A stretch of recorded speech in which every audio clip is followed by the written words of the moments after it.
Assalamualaikum warahmatullahi wabarakatuh. Tepang deui sareng simkuring Ujang Combro.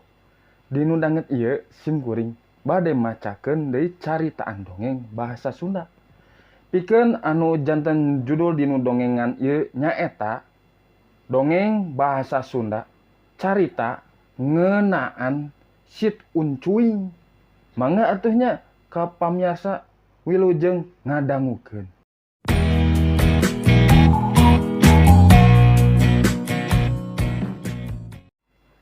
Dongeng bahasa Sunda carita ngeunaan Sit Uncuing. Sit Uncuing ngelak dina tangkal pisitan. Rarasaan pasuryana asa ti kamari. Matakna asa tedek cicing. Tadi sabada salat subuh make luha loho ka dapur. Nempoan pacul, linggis, dudukoy. Hayang nama ras jik ka makam. Ngan geuning Abah Mar'i anu ditungguanana henteu jol keneh nyamper. Boas Sit Uncuing teh salah mangsa ayeuna mah. Puguh meureun manehna teh hayang ngelak wae saperti manuk sejena. Naon buktina manehna totonden saukur disada lamun aya anu kapapatenan. Geuk pasuryana dina babalean di teras tukang. Biasana di dinya pasuryana sok ngobrol jeung sobat-sobatna. Abah Mar'i mimindengna mah anu sok nganjang teh. Lindeuk timimiti pasuryana pindah ka Ciherang 2 tahun ka tukang. Sok bari jangjang jingjing geuning Abah Mar'i mah lamun nganjang teh. Tales seupaneun meunang ngunder. Balaut lamun tas macul di sawah. Iwung jeung rea deui kadaharan kampung. Resep jeung nineng lamun geus diuk dina babalean bari nyawang ka jauhna. Puguh pamandangan sawah upluk-aplak matak waas. Atuh anu deuketna balong make pancuran sayong matak kelar. Sisina pinuh ku pepelakan. Undereun sakalian lamun hayang lalab. Poh-pohan, surawung, sosin, cabe, tomat, paria oge aya. Sakabehna meunang pangropea sobat-sobatna. Pangpangna Abah Mar'i pasuryana ngineng seuri sorangan lamun keur ngalamun sosoranganan di babalean. Puluhan tahun ngumbara. Jadi guru di Banten belasan tahun. Pindah ke Jakarta puluhan tahun. Sababaraha tahun pangsiwan bet kapincut ku lembur matuh Banjar Karang Pamidangan. Muncang labuh kapuhu kebo mulih pakandangan. Ceki dalang teh mah.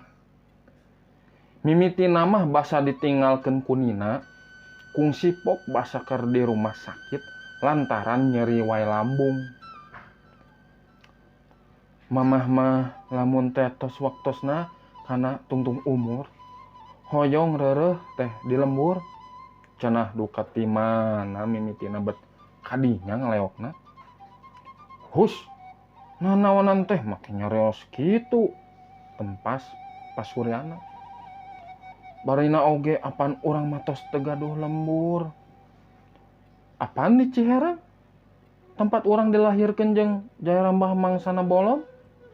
Anjang-anjangan, sosorodotan, di kebon, nyair di sawah, matak waas. Kumaha ayeuna Rum, Anang, Nunung, Nata, Engkos, Wiwi, araya keneh kitu. Mamah manit capetang. Muhun mamah mah hoyong ka lembur, Pak. Tapi urang tos teu gaduh sasaha di ditu oge. Kokolot-kokolot tos teu araya. Kantun kapi-kapi anu tarebih. Kitu oge duka araya duka henteu. Nya wae 2 poe ti harita nina bet mingkin parna. Dina lambungna cenah aya pendarahan. Basa nepi ka Kana titis tulisna barudak mah satuju nina dikureupkeun di Jakarta wae. Cek prana maka mah tos diuruskeun sagala biayana. Cek Natasha di Jakarta mah profesional ngurusna. Di Ciherang mah can puguheun ditarima da sanes wargana. Barudak mah da henteu kungsi wawuh ka Ciherang. Pasuryana nyalira anu keukeuh nyandak layon nina ka Ciherang. Nyaan wae geuning saperti cek sangkaanana urang Ciherang mah henteu we langsung mangmulasarakeun, tapi oge ngabageakeun ka pasuryana. Kapi-kapi anu jararauh oge barudakna ngararaku oge sobat-sobatna anu masih aya. Paingan ti kamari sit uncuing maningelak. Da aya anu kapapatenan kumaha oge jang garawa teh urang dieu bibit buih Ciherang nya totondena oge ka dieu. Cek Abah Mari basa ngagali kubur. Pasuryana harita ngiring capek macul jeung ngarukubur nya oge diulah-ulah ku pribumi. Tapi keukeuh minangka kanyaah panungtung cenah. Hayang mulasara teh miluan jeung nanaonna. Tapi pribumi mimitina ngaulah-ulah. Da puguh pasuryana mah katingali henteu biasa. Beda jeung Abah Mari anu nya oge umur 70 tahun tapi da biasa pucal pacul naktak mundak cangker katingalina teh. Pangalaman harita anu ngarobah sagalana. Prana jeung Natasha nepi ka gogodeg basa pasuryana bebeja rek babetah di Ciherang. Imah anu di Jakarta dikaluarkeun. Lumayan sabada ditukerkeun jeung di Ciherang mah. Lain wae jadi imah lega sisi sawah, tapi oge jeung sawahna sababaraha kotakan. Atuh tabungan mah masih aya. Panyangka urang Ciherang oge prana jeung Natasha. Pasuryana teh hayang deukeut jeung makam geureuhanna. Tapi sanya anu dipokeun ka Abah Mari mah henteu kitu. Pami aya anu kapapatenan, pami Abah bade ngagali kuburan, samper ka dieu, saur Pak Suryana. Nanaon teh ujang mah, eta mah bagian tukang kuli sapertos Abah atuh. Tembal Abah Mari bari ditungtungan ku ngahehe. Ujang mah pantesna oge disebat juragan pangsiun. Raos-raos we bebetah di bumi, papalakan sayuran, kekembangan. Atuh pami hoyong aya anu ngarencangan, minangka gegentos anu tos teu aya. Moal sesah kanggo ujang mah.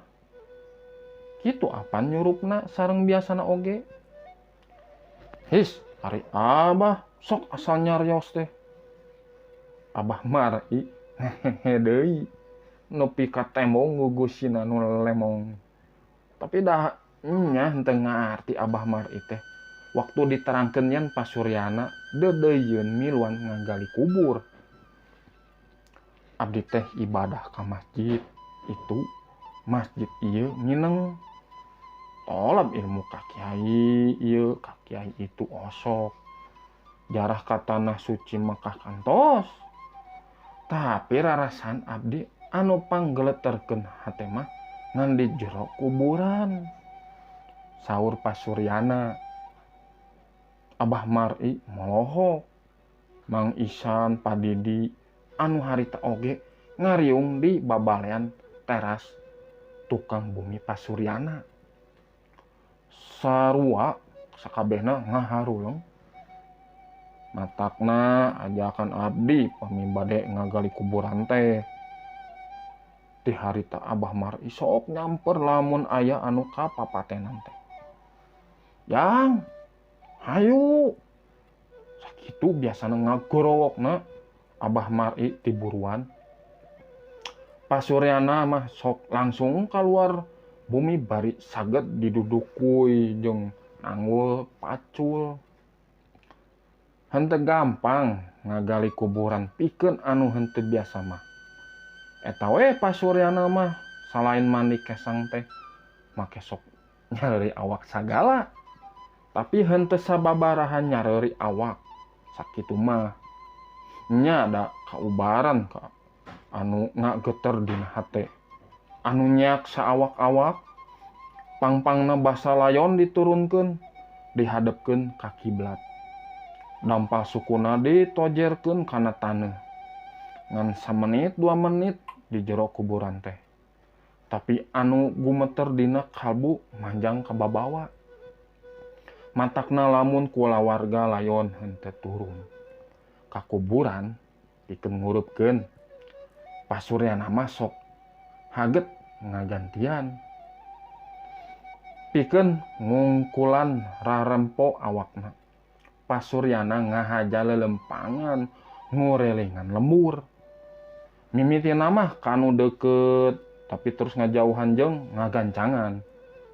Maksudna mah sangkan ulah jauh ting wae bedana cangker jeung pedas dibanding Abah Mar'i. Umur mah leuwih ngora 3 tahun sanyana mah. Tapi Abah Mar'i mah ti bubudak biasa sagawe-gawe.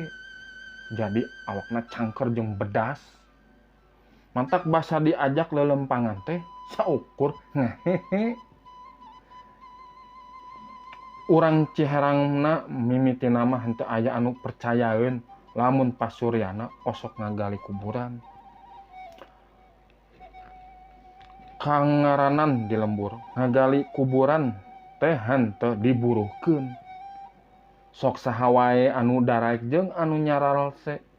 Tapi ari anu imahna dararekeut ka makam saperti Abah Mar'i jeung Mang Isan mah keur aya perlu oge sok nyimpang heula ka kuburan.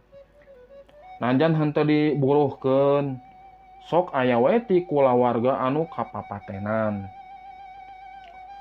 Kaingetan keur anu ngagarali kuburan. Jang punten nya ieu mah da bagian kanggo anu ngagali kuburan kamari.